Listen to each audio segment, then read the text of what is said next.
agencies. Kenya's government has dropped plans to introduce a controversial new school syllabus at the start of the academic year in January. The Education Minister, Amina Mohammed, says the syllabus is not ready to roll out yet. She added that the government still needs to train teachers, and the earliest it would be able to roll out the syllabus would be in 2023. The syllabus has caused huge debate in Kenya as it makes radical changes, moving away from an exam focus to a skilled focus system, which the government says will improve the chances of building successful careers.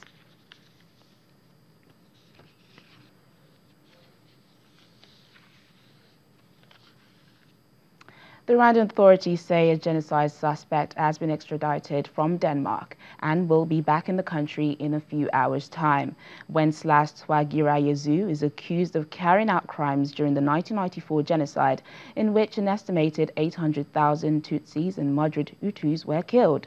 Rwandan prosecutors accuse him of extermination, murder, and crimes against humanity. At the time, he was a local official of the Coalition for the Defense of the Republic, a radical pro-Hutu party which is accused of inciting as well as carrying out violence.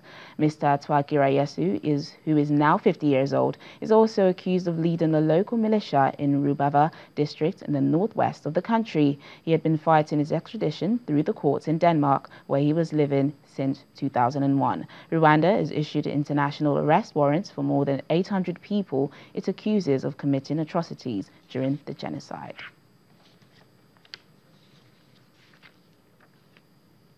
Back here in Nigeria, over 6,000 Delta State teachers, school heads and personnel of the Ministry of Education boards and agencies are currently undergoing training under the state-established Teachers Professional Development Center.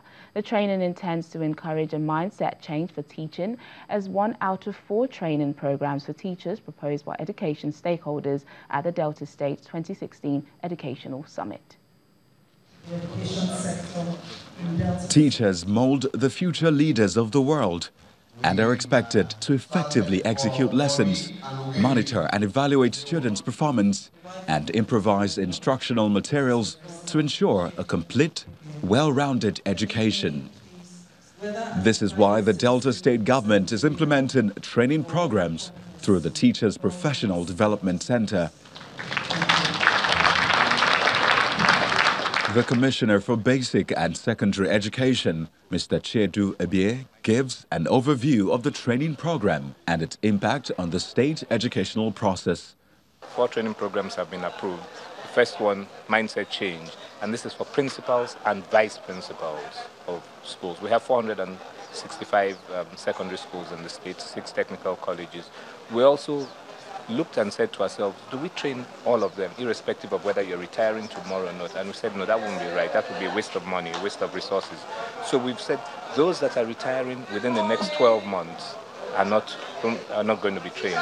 For the wife of the state governor, Edith Okowa, teachers should see themselves as role models with the responsibility of raising a generation of quality minds. I taught in the classroom for several years, and I know the impact I made on the child. We are there to teach them. Even when the mother is not able to teach the child how to make use of the cutlery, it's the teacher that does it, especially those in the boarding schools.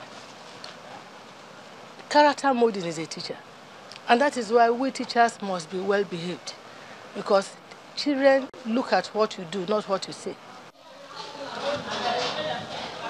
The beneficiaries of the training are upbeat about using their new skills for the benefit of their students. If we don't know how to use all these things, if we cannot change our mind from the old library, the old ways of doing things, we will not be able to direct our students. So this program is very, very relevant. The establishment of the Teachers Professional Development Center is to ensure one of the resolutions reached at the 2016 State Educational Summit continues, which is training of teachers in the state in accordance with global best practices.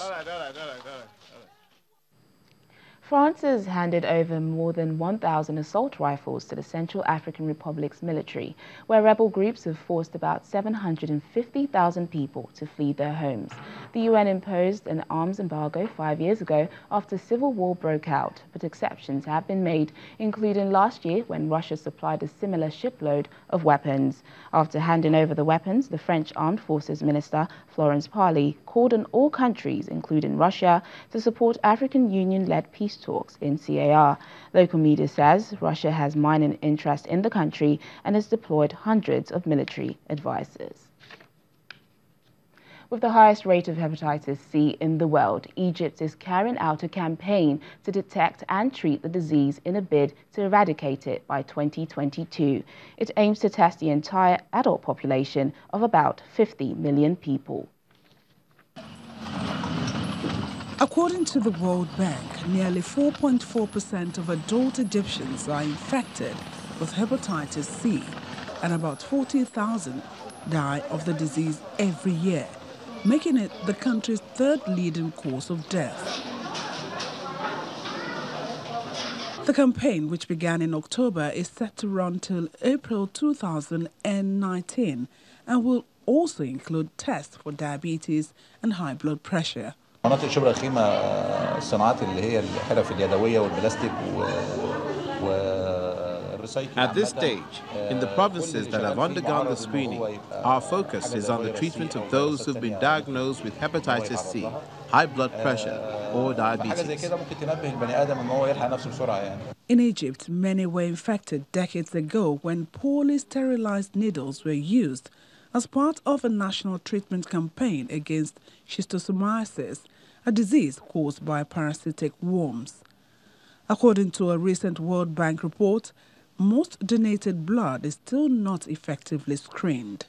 At least 11.5 million people have been screened for hepatitis C in the new campaign, with 5% testing positive. It is great that this mass screening for hepatitis C for all Egyptians is a way of eliminating the disease. And since not all areas have hospitals, we try to help as much as we can, namely by opening clinics that could help areas that are lacking. The campaign, which also treats those infected for free, is mainly funded by the World Bank. The bank has provided $133 million for the tests and $129 million for the treatment. Globally, an estimated 71 million people suffer chronically from hepatitis C. Still to come on the program.